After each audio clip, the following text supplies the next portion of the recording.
Šiandien susitikome dėl regioninės pažangos priemonės skatinti darnų judumą miestuose. Darnaus transporto projektų skyrius mūsų šią prezentaciją parengė ir pakvietė į susitikimą. Ne visi, dauguma ko gero buvo pirmoje dalyje, bet galbūt ne visi, tai noriu prisistatyti, esu Audrius Tamkus, Centrinės projektų valdymo agentūros darnaus transporto projektų skyriaus vadovas. Su manimi šiandien mano kolegos Auksė Druktenienė, skyriaus vadovo pavaduotoja, ekrane dar nematau, bet Andrius Kupetauskas, vyresnysis projektų vadovas. Sveikas, Andriau. Ir tai yra tie žmonės, kurie tiesiogiai mes dirbame su šitą regioninę pažangos priemonę. Kolegė Inga Kmitienė dar atostogauja šią savaitę. Tai mūsų ketvertukas toks, kuris dirba daugiausia, neskaitant kitų skyriaus kolegų, kurie taip pat irgi, matau, yra prisijungę, kas galėjo. Ko gero, nematau viso dar pilno sąrašo, bet tikrai smagu matyti jūs visus iš regionų plėtros tarybų sekretoriatų, savivaldybių administracijų, daug pažįstamų veidų, daug susitinkame įvairiuose aptarimuose. Malonu matyti, mačiau, yra kolegos iš susisiekimo ministerijos prisijungę, su kuriais taip pat turime daug pokalbių, diskusijų dėl šitų gairių ir ypač dėl to, apie ką kalbėsime šiandien. Manau, kad taip, kadangi šiandieninis susitikimas yra skirtas, aš pabandau iš karto pabendrinti skaidres.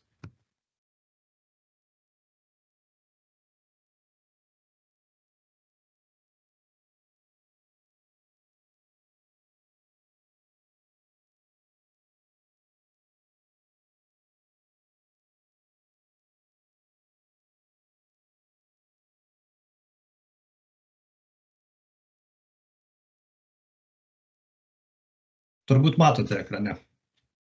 Taip, matom. Dėl ko paminėjau, kad tai yra aktualus dalykas, kadangi pirmoje dalyje, tai buvo trečiadienį, mes kalbėjome apie dvi veiklas, kurios yra finansuojamos pagal šias gaires. Ir tai buvo ekologiškas viešasis transportas ir įkrovimo infrastruktūra.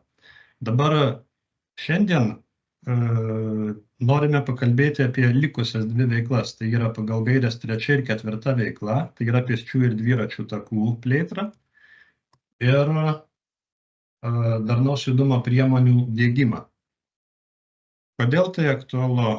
Labai nelendant į skaičius, bet visgi norėjau parodyti tai, kokia situacija šiuo metu yra su šia regioninė pažangos priemonė. Tai matome, kad 8 regionai yra suplanavę pažangos priemonės pagal šią priemonę, 80 regionų, bendra skirta lėšų suma yra 333 beveik milijonai eurų. Ir iš viso vaizdo mes matome, kad dviračių takų įrengimas yra populiariausia veikla pagal šią priemonę. Toliau yra bendri skaičiai, kurie matome palyginimui, kokia yra bendra skirta lėšų suma ir kiek yra dabar suplanuota. Tai tikrai ne visa suma yra suplanuota dar šios priemonės regioninėse pažangos priemonėse, bet ši skaidrė yra įdomi tuo, kad parodo, sakykime, populiarumą tų veiklų visų 4. Ir kaip matome, tai apie ką šiandien skiriame laiko ir kalbėsime, tai 3 veikla dviračių ir pėsčiųjų takų infrastruktūros plėtra miestuose. Preliminari suma pagal regioninės pažangos priemonės gaires yra 100 milijonų eurų. Ir šiai dienai skaidrėje yra įdėta skaičių 105 milijonai eurų, tiek turėjome suplanuotą sumą pagal parengtus patvirtintus regionų plėtros planus. Noriu pasakyti, kad šioje skaidrėje truputį jau pasena informacija, kadangi nuolat keičiasi situacija ir kai gausite skaidres šios dalies, Šitą skaičių pasižadam atnaujinti, kadangi prie jo prisideda vis nauji projektai ir ganėtinai neseniai mes gavome pakeistą Utenos regiono plėtros planą, kuriame yra dar plus beveik 9 milijonai eurų šitai veiklai. Tai ši suma yra didesnė ir įrodo, kad ši veikla, dviračių pėsčiųjų takų įrengimas yra pati, vadinkime, patraukliausia ir reikalinga. Ketvirta veikla yra kitų darnaus judumo mieste planuose numatytų priemonių įgyvendinimas. Bendra suma yra 56,5 milijono eurų, preliminari suma. Pagal gaires suplanuotų yra prie šitos sumos taip pat prisidėtų būtų beveik 9 milijonai eurų.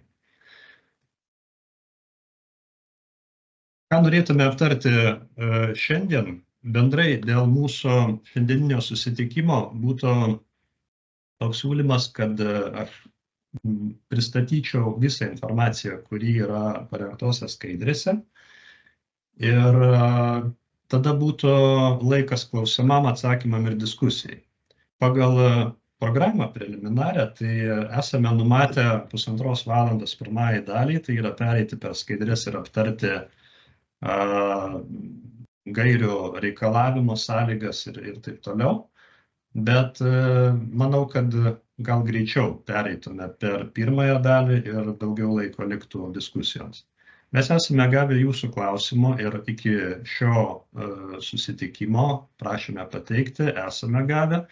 Ir dalį klausimų esame įdėję į dalį, pavadinome ją dažniausiai užduodami klausimai, bet tai yra tokia kompiliacija bendrai iš visų klausimų. Tai yra kai kurie klausimai, kadangi labai daug bendravimo yra tiesiogiai. Jūs dabar rengiate pažangos priemonės, numatote projektus, tai klausimo atkeliauja, gauname tikrai labai daug ir tiesiogiai bendraujame su jumis, tuos atsakymus pateikėme. Tai čia nebus viskas, bet dalis iš jų. Kaip minėjau, trečia veikla, ketvirta veikla.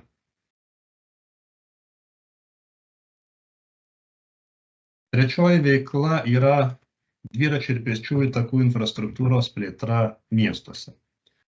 Pažiūrėkime, kokie yra reikalavimai pagal gairias šiai veiklai, šios veiklos projektams. Reikalavimai yra tokie, čia sąrašas toks ilgas, yra dalis tik tai jų šitoje skaidrėje dabar. Projektai, kurie yra įtraukiami į sąrašą, jie turi atitikti savivaldybės tarybos sprendimu patvirtintą darnaus judumo mieste planą. Tai yra būtina sąlyga, dėl jos taipogi gauname klausimų, kažkurie iš šių klausimų taip pat matysime dukuose, tai kol kas neapsistosiu prie to. Kita sąlyga yra nustatyta, kad pagal gaires yra nustatyti stebėsenos rodikliai. Tai yra produkto stebėsenos rodikliai ir rezultato stebėsenos rodikliai. Galbūt dėl akivaizdumo aš parodysiu pačių gairių dalį, kurioje tie rodikliai yra įvardinti, tai yra lentelė. Lentelė nurodo, kuriai veiklai koks rodiklis yra skirtas ir turi būti siekiamas. Tai kas susiję su trečiaja veikla, yra du rodikliai. Pirmasis yra produkto bendrasis rodiklis dviračiams skirta infrastruktūra, kuriai suteikta parama, jis yra matuojamas kilometrais. Ir rezultato bendrasis rodiklis yra dviračiams skirtos infrastruktūros naudotojų skaičius per metus. Tai yra skaičiuojama dviratininkai. Šitie du rodikliai, prie kurių kiekvienas projektas turi prisidėti. Grįžtu į skaidrių dalį. Ką nustato gairės dėl šios veiklos? Gairės nustato, jeigu kitose veiklose būna apibrėžimai dėl galimų pareiškėjų, kas turi būti kiekvienai priemoniai, kiekvienose gairėse tas turėtų būti nurodyta, tai būna apibrėžta, kokie yra galimi pareiškėjai. Šiai veiklai ir ketvirtai matysime, yra truputį kitas apibrėžimas, yra nustatyta išimtis, kokie juridiniai asmenys negali būti pareiškėjais. Tai šiai veiklai pareiškėjų negali būti juridiniai asmenys, kurie turi teisę vykdyti ekonominę veiklą. Tradiciškai tai, kas yra įtraukta į regionų plėtros planus, pareiškėjais yra savivaldybių administracijos. Kol kas kai kurie atvejai, bet reti, kai yra ir kitos institucijos numatomas. Yra apibrėžta, kas gali būti partneriai projekte. Ta taip pat regionų plėtros tarybos numato pažangos priemonėje, yra įvardinama konkretus pareiškėjai ir konkretus partneriai.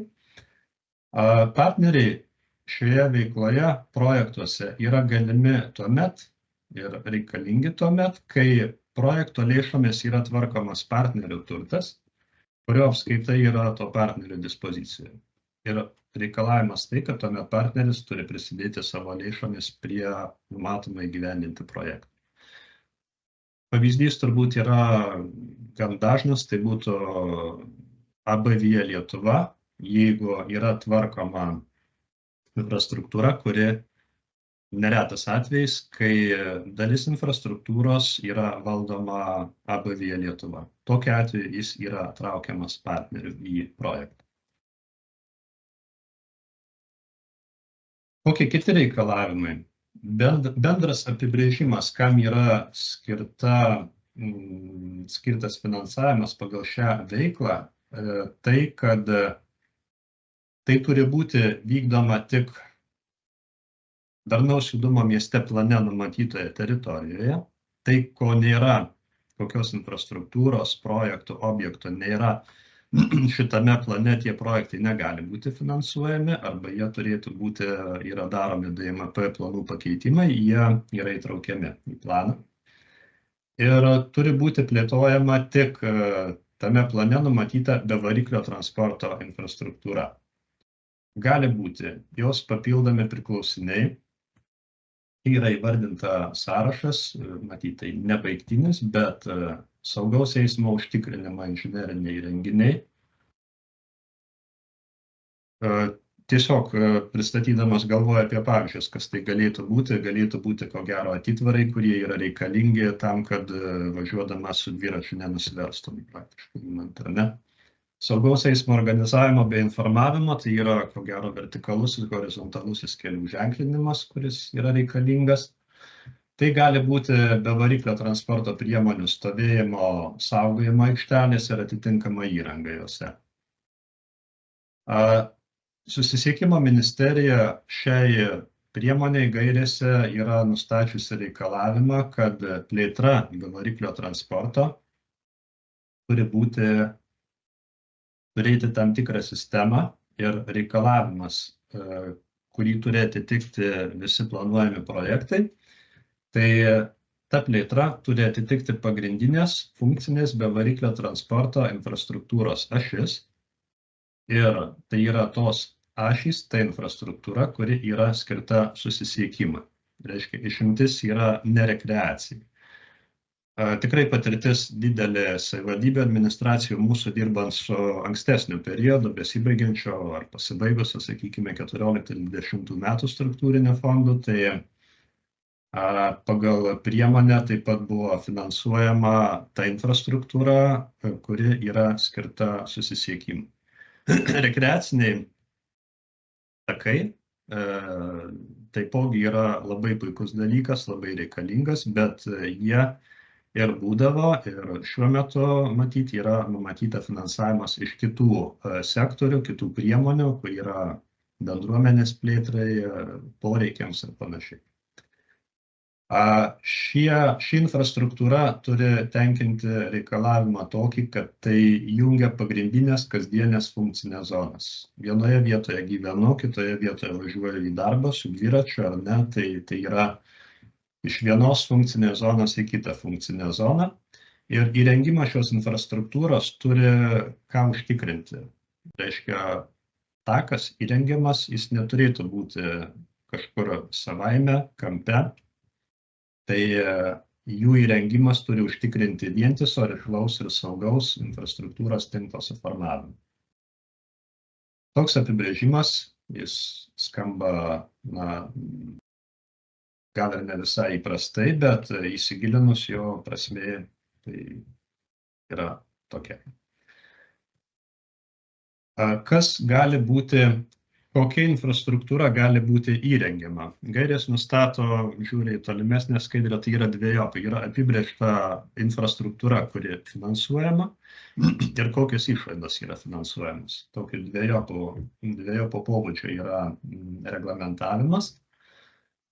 Pirmoji dalis gairėse nustatyta, kokie tipai bevariklio transporto infrastruktūros gali būti plėtojami. Tai žiūrėkime į pirmosius 3, tai yra dviračių takai, tiesiog dviračių takai, takas su savo ženklinimu, nupieštas dviratis, tai yra dviračių ir pėsčiųjų takai, tuo atveju, kai eismas dviračių ir pėsčiųjų yra atskirtas tarpusavį. Tai gali būti bortas, tekstūra, danga, spalva ir panašiai, gali būti želdinių juosta, bet tai yra takas, kuris aiškiai atskiria pėsčiųjų srautą nuo dviratininkų srautą. Trečiasis tipas yra dviračių gatvės. Ganėtinai nauja sąvoka turbūt Lietuvoje. Užsienyje gal jau seniau tas konstruktas yra naudojamas. Dėl jų taip pat kyla įvairių klausimų, irgi paskui pasižiūrėsime, kokie jie yra, bet Dviračių gatvė tokia infrastruktūra, kuri prioritetą teikia dviratininkams. Jeigu važiuoji ten automobiliu, gali juo važiuoti, bet nenori pameluoti tiksliai, kokie yra greičiai, 20 ar 30 km per valandą, tu negali lenkti dviratininkų, tai yra tokios taisyklės. Dabar kokie yra galimi tipai takų, vadinkime, išskirtiniais atvejais. Tai pirmieji 3 yra kaip taisyklė. Dabar kas dar gali būti daroma? Gali būti daroma dviračio eismo juostas. Tai dviračio eismo juostas yra daroma tuomet, suprantu, tai yra važiuojamoje dalyje įrengiama infrastruktūra judėti dviračio. Ir galimas tuomet, kai tai leidžia gatvių kategorijos tipas, galimas tada, kai tos juostos yra įrengiamos trumpuose ruožuose dėl techninių aplinkybių, jeigu yra priartėjama prie važiuojamosios dalies, tarkime, sankryžos zoną. Bet akcentas yra tai, kad tai yra ne taisyklė, bet tai yra išimtis. Jos turėtų būti įrengiamos tokiu atveju, kai, kaip sakoma, kitaip negalima padaryti to sprendimo. Ir 5 tipas, nustatytas gairėse, išskirtiniais atvejais taipogi gali būti įrengiami bendri pėsčiųjų ir dviračių takai. Jie nėra atskiriami kažkokią juostą. Jie galimi kokiais atvejais. Tai yra 2 reikalavimai. Pirmasis yra, kai yra techninės kliūtys, yra erdvės trūkumas. Senamiestis, ribotas statinio plotis infrastruktūros, ar tai žemės sklypas, tiltai, ar kažkokie, čia gal ne techninė kliūtis, bet gamtosaugos ar paveldosaugos reikalavimai, čia labiau teisiniai reikalavimai galėtų būti. Tai kai yra tokie trikdžiai, kurie neleidžia pagal statybą reglamentuojančius teisės aktus padaryti atskirto taką. Ir jo tiesimas atskirai paženklinto tako yra negalimas tada, kai, žodžiu, takas yra, kai pėsčiųjų eismo intensyvumas yra mažas toje vietoje, kur tą taką reikia daryti bendrą. Ta vieta turi būti tokia, kurioje pėsčiųjų intensyvumas judėjimo yra nedidelis, nes kitu atveju yra visgi būtina ieškoti kažkokio sprendinio, kuris leistų tuos srautus atskirti. Tai 2 dalykai, 2 reikalavimai, kada gali būti įrengiamas bendras pėsčiųjų ir dviračių takas. Noriu pažymėti tai ir gauname klausimų ir tiesiog ar konstatavimo, kad turime vieną iš šitų reikalavimų, tai yra erdvės trūkumas ar ne. Bet noriu pažymėti, šitie reikalavimai abu jie yra du viename. Reiškia, daryti bendrą taką galiu tik tada, jeigu yra abu dalykai. Negaliu daryti ir intensyvumas yra mažas. Peržvelgiau tipus infrastruktūros. Žiūrint toliau yra, kaip minėjau, reglamentuota, kam gali būti naudojamos skirtos lėšos. Šiek tiek gal įsigilinsiu į tai, nes tai yra vienas aktualiausių dalykų, kas finansuojama, kas nefinansuojama. Nauja be variklio transporto infrastruktūra. Tai gali būti ir tiltai, nes tokia atveju yra, kai planuojate tiltų įrengimą. Tiltai yra skirti pėstiesiems ir dviračiams ir šie reikalavimas yra tai, kad šie tiltai turi būti įrengto arba įrengiamo dviračių ir pėsčiųjų infrastruktūros tinklo dalis. Ne kažkur savaime gabaliukas daromas, kuriame vienoj pusėje nėra takų, kitoj pusėje nėra takų, bet yra daromas tiltas. Tai ta antroji dalis, kad jeigu jo nebūtų, tai esami šitie takai, jie neturi galimybę susijungti tarpusavyje ir turėti ir susijungti į vientisą takų tinklą. Lėšos yra skiriamos esamai infrastruktūrai be variklio transporto, kuri nebeatitinka techninių kokybinių reikalavimų. Koks yra ribojimas, tai yra rekonstravimas ir kapitalinis remontas. Pagal statybos darbų rūšis gali būti tokios rūšis, paprastojo remonto išlaidos yra netinkamos. Esama pėsčiųjų infrastruktūra, jeigu ji yra rekonstruojama, kapitaliai remontuojama, tokia atveju, kai šios infrastruktūros dalis yra pritaikoma dviračių eismui. Tokia galimybė. Gali būti esama gatvė, važiuojamoji dalis, ta važiuojamoji dalis yra atskiriama ir ta dalis yra pritaikoma bevarikliam transportui. Toks atvejis. Ir jau paminėjau dviračių gatvės įrengimas. Tai dviračių gatvės įrengimas po šią savoką yra kas? Tai yra esamų gatvių važiuojamoji dalis, šaligatviai, pėsčiųjų takai, jų pertvarkymas, būtinos kitos inžinerinės eismo organizavimo kitos priemonės, kuriomis ta gatvės erdvė yra pritaikoma bevarikliam transportui. Ar gali būti nauja dviračių gatvė? Nauja gatvė būti negali. Čia yra reglamentavimas, kad tai yra arba rekonstrukcija, arba kapitalinis remontas galimas. Kiti reikalavimai projektams. Paminėti reikėtų tai, kad dažnu atveju yra daromi bendri projektai. Yra projektuojama infrastruktūros tvarkymas, kuris apima ir gatvės važiuojamąją dalį, ir tą dalį, kuri yra bevarikliam transportui. Tokie projektai be abejo, jie yra galimi ir jie yra projektuojami bendrai.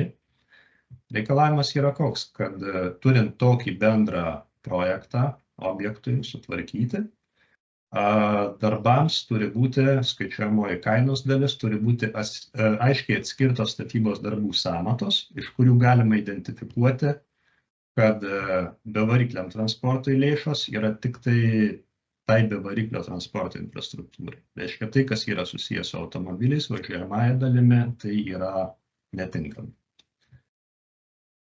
Vienas akcentas gairėse, į ką norime atkreipti dėmesį, yra tai, kad nepaisant to, kad paprastasis remontas negalimas, bet ir kapitalinio remonto atveju, matyt, yra atveju, kai pagal statybą reglamentuojančius teisės aktus statinio projektas nėra privalomas.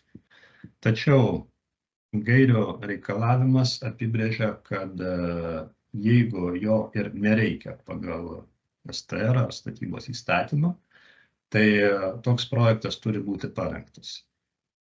Matyt, keičiant gairias, įdedant šį reglamentavimą, mintis yra ta, kad tvarkomi objektai, jie turi turėti tą parengtą techninę dokumentaciją, pagal kurią tie darbai planuojami daryti. Tai tokie projektai turi būti parengti, yra STR, statinio projektavimas, projekto ekspertizė, jo nuostatos, tai projektai yra rengiami pagal šį teisinį reglamentavimą. Kiti reikalavimai, jau kai kurie nebe techniniai, sakykime, bet bendriniai reikalavimai finansavimai, jeigu yra projektas, kurio vertė viršė 10 milijonų eurų, tokių projektų tikrai yra. Šiuo metu mes esame gavę 3 tipus projektų įgyvendinimo planus ir bene 2 iš 3 vertė yra didesnė. Reikalavimas projekto vykdytojai yra dėl viešinimo, kad turi būti surengtas komunikacinis renginys ar kita komunikacinė veikla. Ir į tą renginį reikia įtraukti Europos komisijos atstovus ir vadovaujančios institucijos, tai yra Finansų ministerija, jų atstovus, numatant, ką jie ten veiks tame renginyje. Dėl šito dalyko galima konsultuoti su Finansų ministerija, kurie kuruoja irgi tuos viešinimo klausimus. Pažymėtina, kad reikia laiku prieš tą renginį numatyti bent jau ne mažiau kaip 3 mėnesius tą renginio datą, kad galėtų visi pasiplanuoti ir dalyvauti. Reikalavimas bendrinis yra dėl horizontaliųjų principų laikymosi, darnaus vystymosi, lygių galimybių ir taip pat, kas yra aktualu, kadangi tai yra fizinė infrastruktūra, tai yra dėl prieinamumo visiems. Yra nustatyta, kad visi sprendimai, diegiant universalaus dizaino, kitas inžinerinės priemonės, rengiant statinio projektą, turi būti suderinti su asmenų su negalia organizacijomis. Ta reglamentuoja statybos įstatymas, kiti teisės aktai, tai pagal gaires tie sprendiniai turi būti suderinti. Kita dalis, taipogi apie tinkamas, netinkamas išlaidas, yra dėl finansavimo intensyvumo ir kai kurių kitų dalykų. Tai pagal reikalavimus bendrinis tai yra dalykas ir šiai veiklai, ir ketvirtai veiklai, kaip matysime, tai yra finansuojamoji dalis yra iki 85% tinkamo finansuoti projekto išlaidų ir partnerio pareiškėjo dalis yra ne mažiau kaip 15%. Ta dalis, jeigu, praktiškai imkime taip, jeigu nepakanka finansavimo tuo procentu, kita dalis yra iš projekto vykdytojo ar partnerio lėšų. Gairės nustato, kad netaikomas pagal gairės kryžminės finansavimas. Reikalavimas galimybė yra, jeigu tai būtų finansuojama ne tik Europos regionės plėtros fondo, bet būtų įlendama į, tarkime, socialinio fondo sritį, tai tokia galimybė jį daugiau būna nedažna ir pasitaiko minkštuose projektuose, infrastruktūriniuose. Šiaip visas finansavimas pagal šias gaires yra iš Europos regionės plėtros fondo, Vilniaus regionų yra sanglaudos fondo lėšos. Dėl netinkamų išlaidų dalies taip pat yra pora reikalavimų, kuriuos norėčiau akcentuoti, tai yra aktualu. Išlaidos, kurios yra susijusios su inžineriniais tinklais. Bendru atveju inžineriniai tinklai yra netinkami finansuoti. Išskyrus šiuos atvejus yra 2 išskirti dalykai. Pirmasis yra tai, kai tie inžineriniai tinklai yra būtini statiniuose vykstantiem technologiniam procesam ar įrenginių normaliam darbui užtikrinti. Pasakysiu labai praktinių pavyzdžių.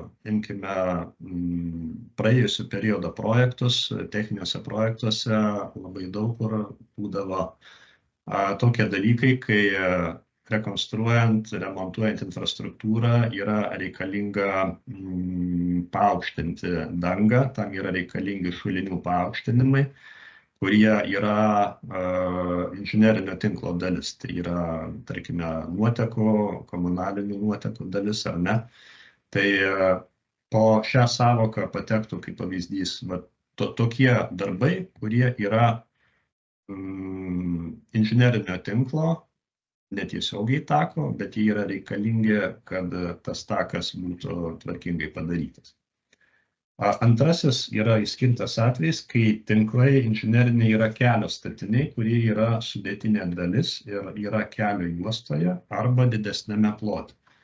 Pavyzdžiui, galėčiau pateikti, sakyčiau, tai yra lietaus nuotekų tinklai, kurie yra reikalingi takui funkcionuoti, tam, kad būtų nuvestas paviršinis vanduo. Didesnėme plote, tarkime, jeigu yra būtinybė ne tik tai tako zonoje, bet kažkur tą vandenį sukauptą nuvesti į šoną, magistralinę liniją, tai irgi tokios išlaidos, tokių tinklų, jos yra tinkamos. Taip.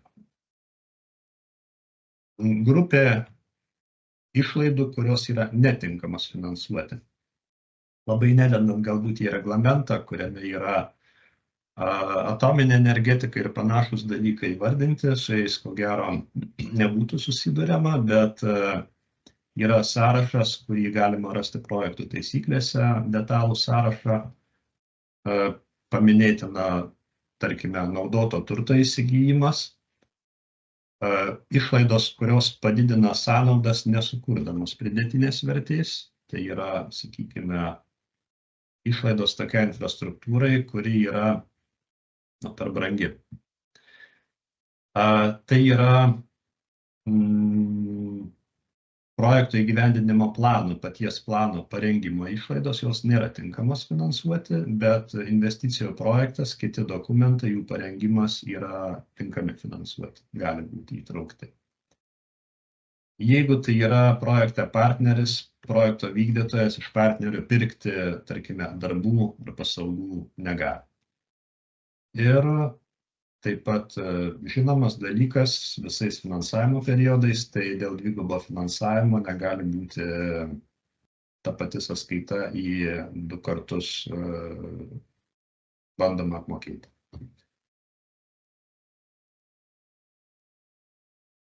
Perėjau per pirmąją dalį, kaip minėjau, tai yra pačiose gairėse, kokie reikalavimai yra nustatyti. Ir toliau norėčiau pristatyti keletą klausimų, vadinkime, ar dažniausiai užduodamais, ar aktualiais klausimais dėl šios veiklos. Klausimą buvome gavę tokį dėl dviračių gatvės sąvokos, kadangi žinome, kad tai yra ganėtinai naujas dalykas, kai buvo tvirtintami darnaus judumo mieste planai, tokios sąvokos dar nebuvo, gairės tą galimybę finansuoti numato. Tai gavome tokį praktinį klausimą, kaip mes ieškosime tokių dviračių gatvių darnaus judumo mieste planuose. Atsakymas būtų praktiškai toks, kad dviračių gatvės darnaus judumo mieste plane turėtų būti įvardintos. Jeigu jų nėra tenai ir nebuvo įtrauktos, tam reikėtų tiksinti darnaus judumo mieste planą, ar tai veiksmų plano dalį, ar kažkurią tai kitą, bet dviračių gatvės, na, dėja, bet jos turi būti įvardintos tame dokumente.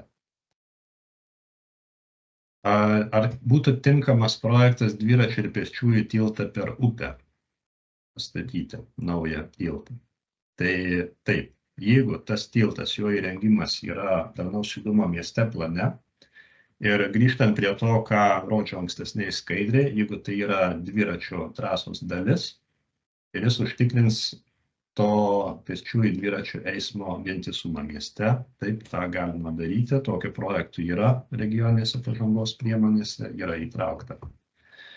Esame gavę klausimą dėl dviračių stoginių ir dviračių saugyklų, ar tinkamos tos įrengimo išlaidos.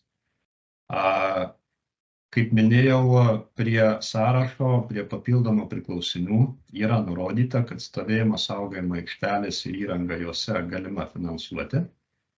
Tai vėlgi grįžtant prie to, jeigu tai yra darnaus judumo mieste plane, tokios išlaidos yra tinkamos, tą daryti galima. Aš gal praktinį tokį savo pastebėjimą dėl tokios infrastruktūros noriu pasakyti, kad saugyklų įrengimas kaip toks yra labiau ketvirtoji veikla, tai yra kitos darnaus judumo mieste plane numatytos priemonės. Tai vėlgi, jeigu ta saugykla yra įrengiama kažkur atskirai ir ji neturi sąsajos su kitoje vietoje įrengiamų pėsčiųjų dviračių ar dviračių taku, tai ta saugykla turėtų būti, ji yra tinkama finansuoti, bet ją reikėtų dėti į 4. veiklą pagal gaires, nes ji neturi sąsajos su tuo daromu pėsčiųjų dviračių taku. Tai va tokį atskirimą norėčiau akcentuoti dėl šito klausimo ir dėl tokios infrastruktūros. Tai galima, tai reikalinga, taip, bet reikėtų įvertinti, prie kurios veiklos tai yra daroma.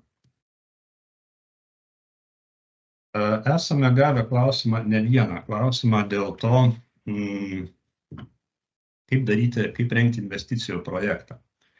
Ir pagal strateginio valdymo metodiką keliems numatomiem projektų įgyvendinimo planam įtraukiamiem į regiono plėtros planą gali būti rengiamas vienas investicijų projektas. Tai tas yra leidžiama pagal teisės aktų, strateginio valdymo metodiką ar kitus imkime. Konkretus klausimas buvo, kad numatome daryti 6 dviračių takus, 3 sankryžas, kur yra panaikinamos juodosios dėmės. Juodųjų dėmių panaikinimas yra kita priemonė, ne darnaus judumo miestuose. Ir klausimas buvo, ar galima jungti ir daryti vieną investicijų projektą 6 takam, bet atskirai būtų daromas kitas investicijų projektas tom 3 sankryžom. 2 investiciniai, 9 pipai. Ar nėra kokių papildomų sąlygų? Atsakymas yra su mūsų kolegomis iš metodinės pagalbos centro bendraujant, kurie dirba su investicijų projektais, yra parengę metodiką ir išaiškinimas, atsakymas būtų toks, kad savaime draudimo tokio apjungti ir rengti vieną investicijų projektą nėra. Bet ar tai efektyvu daryti ir turėtų būti daroma, reikia įvertinti, ar tai leidžia geriau įvertinti investicijų naudą, efektyvumą ir kažkokiu tai būdu taupo laiką ir išlaidas. Tai turi būti pagrindas jungti projektus į vieną investicijų projektą toksai, kad čia tęsinys yra. Imkime, jeigu yra įrengiami dviračių takai ir jie jungiasi į bendrą tinklą. Ir tų dviračių takų sujungimas į bendrą tinklą, jis duoda didesnę naudą, vadinkime, sinerginį efektą bendruomeniai, negu tų takų įrengimas atskirai. Ir būtent jų apjungimas per kokius tai kriterijus, ar ne, kurie yra naudojami analizėje, leidžia įvertinti bendrai viso investicijų apimtyje. Tai tokiu atveju iškart yra akivaizdu, kad vienas investicijų projektas ir turėtų būti rengiamas.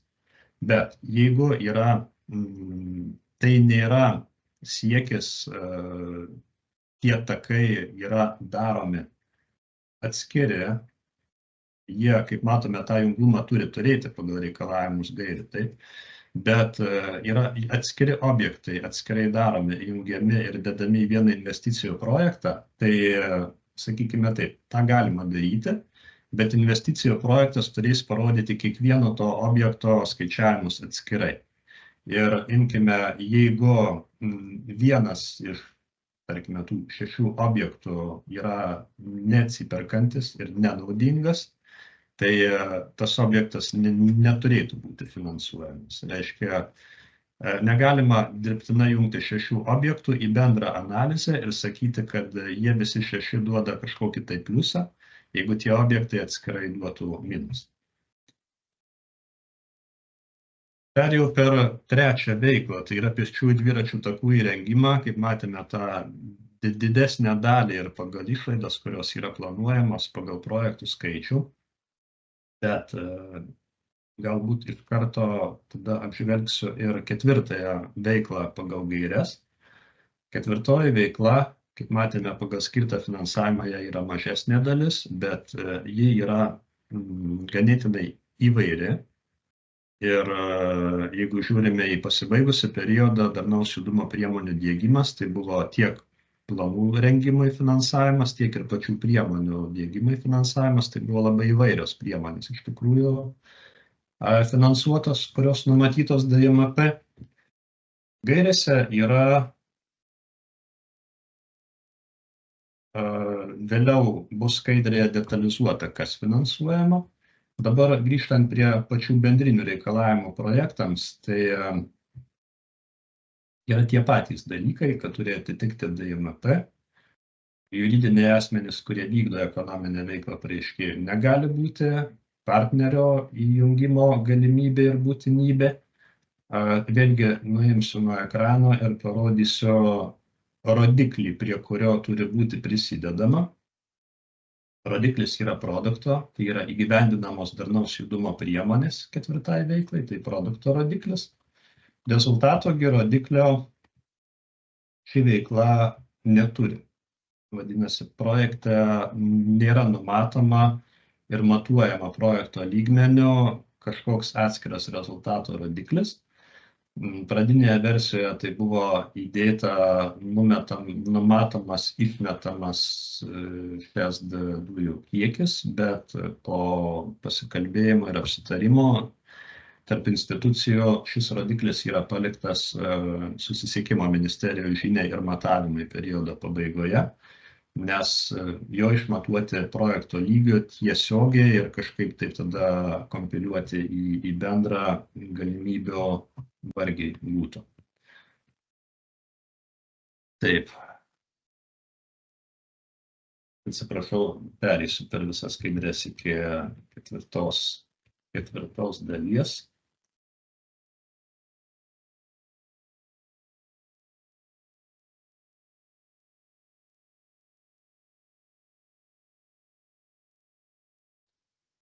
Apibrėžta, kas gali būti ketvirtoje veikloje, yra tokiu sąrašu, kuris yra pavyzdinis. Į šį sąrašą yra įdėti kokie dalykai. Tai yra A-juostų plėtra viešajam transportui, kas yra aktualu miestuose, kai reikia pasiekti, kad viešasis transportas galėtų judėti netrikdomai ir duotų kuo didžiausią tą pridėtinę vertę ir tuo pačiu tą FESDO sumažinimą. Taip. Tai gali būti prioritetinės eismo valdymo sistemos viešajam transportui valdyti sankryžose. Tikrai nenaujas dalykas, daug kur daromas, tą dalyką galima finansuoti pagal šią veiklą. Gali būti mažos taršos zonų nustatymas ir įrengimas. Iš praėjusių periodo, pavyzdžiui, pateikčiau Kauną, kuriame yra iš finansavimo dalinai lėšų tokios zonos įrengtos ir žinau, kad tas reikalavimas šiaip yra bendrinis ir kitiems, ar bent jau didiesiem miestam, kurortam, tik tai jau galbūt yra atidėta įgyvendinimas kažkiek, kiek teko girdėti. Gali būti daugiarūšės aikštelės, kurios integruoja skirtingas transporto rūšis ir jos leidžia tada park and ride, angliškai tokia populiari sąvoka, statyk ir važiuok. Atvažiavau automobiliu, pastačiau, persėdu į dviratį ar persėdu į kito tipo viešąjį transportą. Ir be abejo, tai yra kitos DMP numatytos priemonės, tai tiesiog žiūrima, ką numato darnaus judumo mieste planas. Be abejo, plane yra daug įvairių priemonių. Tai bendrinis reikalavimas būtų koks. Tai turi būti priemonės, kurios tiesiogiai prie FESDO mažinimo prisideda. Jeigu taip reikėtų, svarstant apie tai, ką galima finansuoti, įvertinti būtent šiuo požiūriu, ar prisidedu prie to. Jeigu neprisidedu, tuomet reikėtų numatyti kitus finansavimo šaltinius tom priemonėm pagal darnaus judumo mieste planą. Bendras apibrėžimas, kad ketvirta veikla yra ją siekiama užtikrinti subalansuotą judumo sistemų plėtrą. Ir sritis tai yra jau, kaip ir minėta, viešojo transporto, be variklio transporto, eismo sauga ir saugumas, eismo organizavimo valdymas, transporto sistemos gal visuotinumą ar junglumą reikėtų įvardinti, intelektinės transporto sistemos gali būti. Tie patys reikalavimai, neapsistosiu turbūt ilgiau prie jų, tai kaip ir trečioje veikloje, taip ir ketvirtoje veikloje, jeigu vertė didesnė, reikia komunikacinio renginio, atitikimas horizontaliesiems principams, sprendiniai suderinami su asmenų su negalia organizacijomis. Dėl tinkamų, netinkamų išlaidų dalies Tie patys reikalavimai, ką paminėjau jau apie trečią veiklą kalbėdamas, tai nieko naujo, procentuoti, kiek tai turėtų būti. Ką reikėtų pažymėti, kas yra specifinio ketvirtai veiklai gairėse. Gairėse yra nustatyta, kad šiomis lėšomis negali būti vykdomos tokios veiklos, kurios yra susijusios su gatvėmis ir keliais. Tai yra jų naujų tiesimas arba esamų remontas ar rekonstrukcija. Kokia yra galima išimtis? Galima išimtis yra, kaip minėta, viešojo transporto A juostų plėtra. Tai yra traktavimas, kad tai yra važiuojamoji kelio dalis, ar ne, bet specifiškai ši A juostų plėtra, jų įrengimas yra finansuotina, tai prisideda prie šesdo, tai išimtis yra tai, kad tvarkant gatvę, A juostą, jos įrengimą galima finansuoti ir tai gali būti darnaus judumo viena iš priemonių. Praktikoje, kiek prisimenu, dabar jau ir iš jūsų pateikiamų klausimų, planuojamų projektų, tai tų klausimų esame gavę dėl konkrečių išlaidų atskirimo, kas tinka, kas netinka. Tai čia yra ir tai, ką mes esame atsakę, yra pagal šį reikalavimą būtent dėl A juostų plėtros. Ir tuo atveju, kai yra įrengiama ir viešojo transporto prioritetinė juosta, vadinkime taip, panašiai kaip ir su trečiaja veikla nustatytas reikalavimas, kad tiems darbams turi atskirti sąmatas. Tai turi būti atskiros sąmatos ir iš jų identifikuota, kurios lėšos yra skirtos konkrečiai A juostai įrengti, tam, kad nebūtų finansuojama dalis, kuri yra kitai gatvės važiuojamai daliai sutvarkyti. Dėl netinkamų išlaidų, vienas blokas buvo apie trečią veiklą, kitas apie ketvirtą, dėl patogumo įdėjome į vieną bloką, bet tai yra tos pačios išlaidos, kurios būtų netinkamos. Kokių klausimų esame gavę dėl ketvirtos gairių veiklos?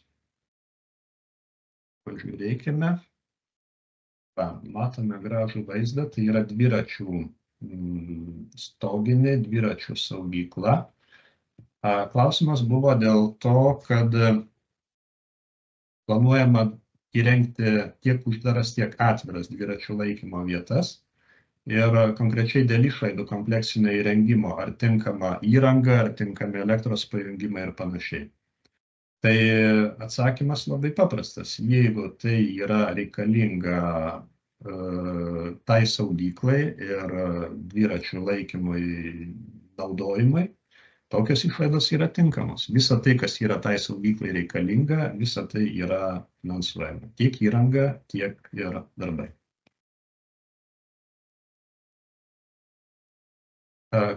Klausimas taip. Dėl partnerio įtraukimo į projektą ir konkretus buvo pavyzdys, klausimas, kad planuojama sutvarkyti stoteles, nusidėvėjusios stotelės centrinėje miesto dalyje, jas valdo AB Via Lietuva, tai nėra savivaldybės turtas ir tokiu atveju ar turi būti ne tik partnerio AB Via Lietuva sutikimas tvarkyti jo turtą, tai yra partnerystės sutartis būtina, jeigu teikiant PIPA yra numatomas partneris, turi būti partnerystės sutartis pateikta. Ar tokiu atveju reikia turėti ir įsipareigojimą prie biudžeto prisidėti savo lėšomis partneriui? Tai atsakymas būtų taip. Gairės tą numato, kad partnerystė, jos pagrįstumas, tai partneris šiuo atveju yra būtinas, nes yra investuojama į jo valdomą turtą. Ir jeigu toks turtas tvarkomas, tai partneris turi savo indėlių prisidėti prie projekto. Klausimas praktinis. Kaip vertinama atitiktis darnaus judumo mieste planai? Kas atitikti turi? Ar tai turi būti projekto pavadinimas, projekto tikslas ar panašiai? Tai bendras klausimas, neretu atveju kylantis. Atsakymas būtų žinot, toksai, kad DIMP turbūt neieškome konkrečiai, kad tokiu projektu toks pavadinimas būtų žodis žodin.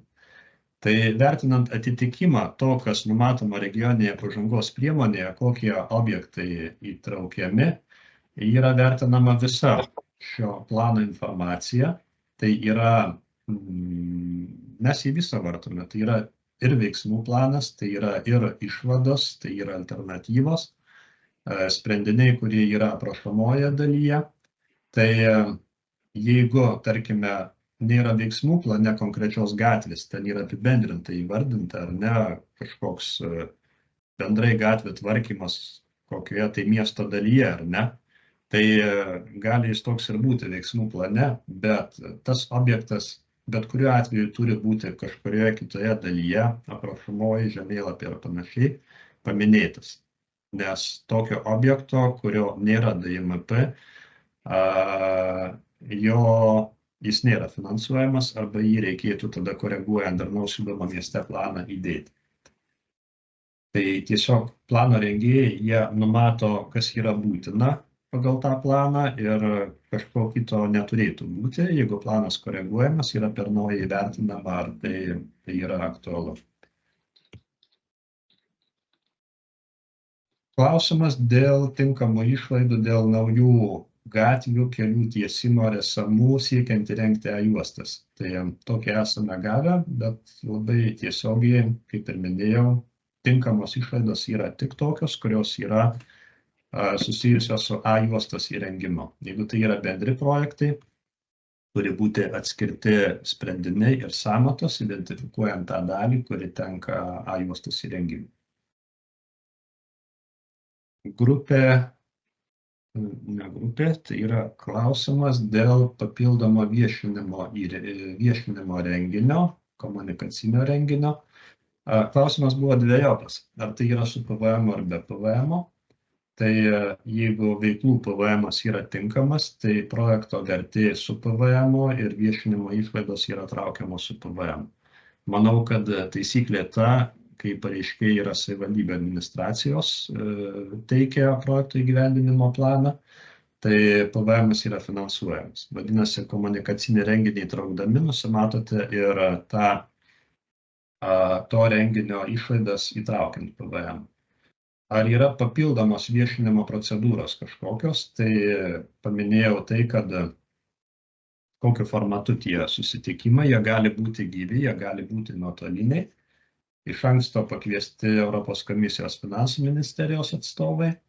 Ir, kaip minėjau, finansų ministerija tokiais atvejais gali patarti tiesiog, kamgi ten į Europos komisiją parašyti dėl to dalyvavimo renginyje, tai su finansų ministerija būtų galima derinti. Ir tinklapis ES investicijos LT, jame yra komunikacijos vadovas įdėtas, kuriame detaliau išdėstyti reikalavimai bendrai dėl viešinimo. Tai yra ne tik dėl renginio, bet ir dėl kitų viešinimo priemonių, kurios turi būti taikomas.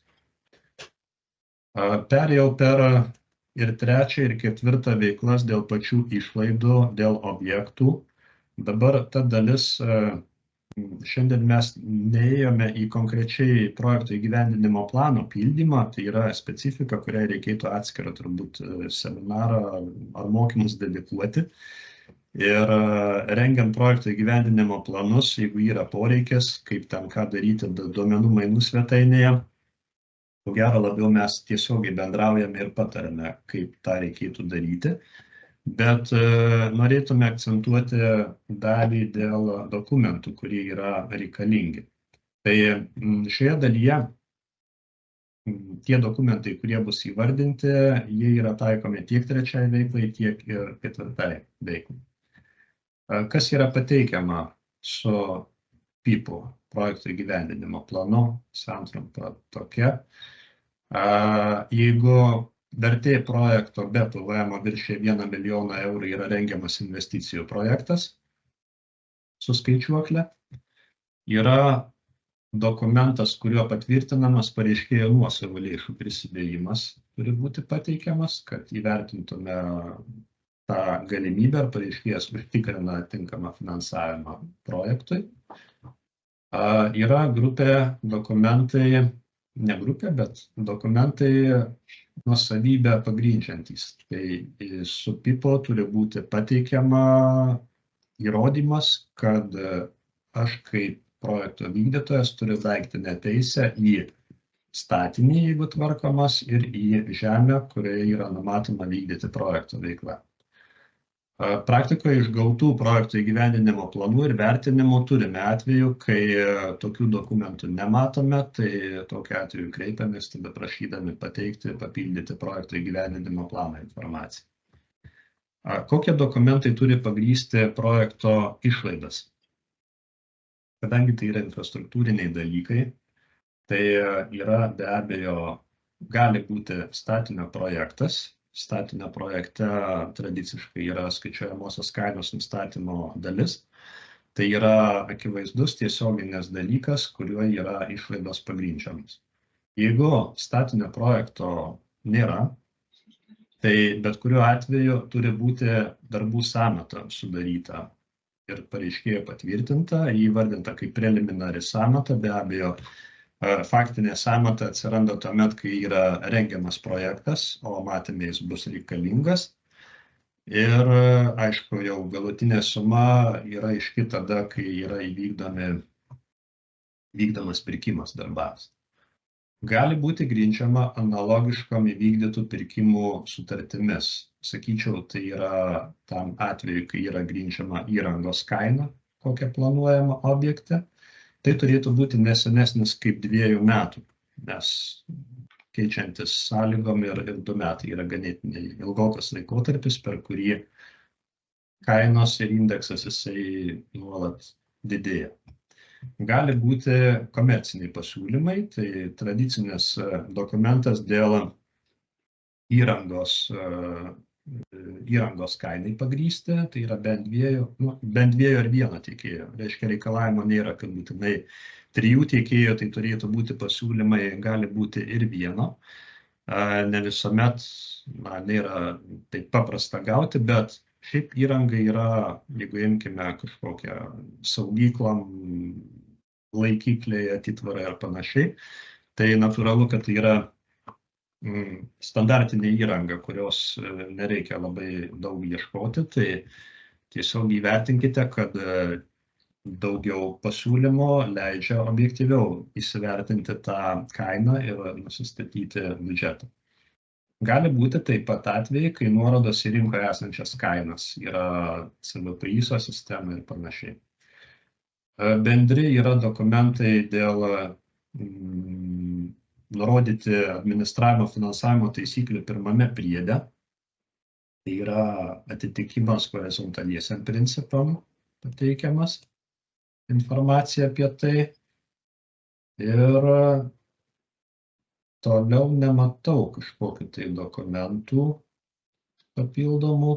Tai tokia būtų apžvalga dėl dokumentų. Kartu ir tam tikrų reikalavimų, ar neturėti nuosavybę įtvarkomą infrastruktūrą ir kas turi būti pateikta.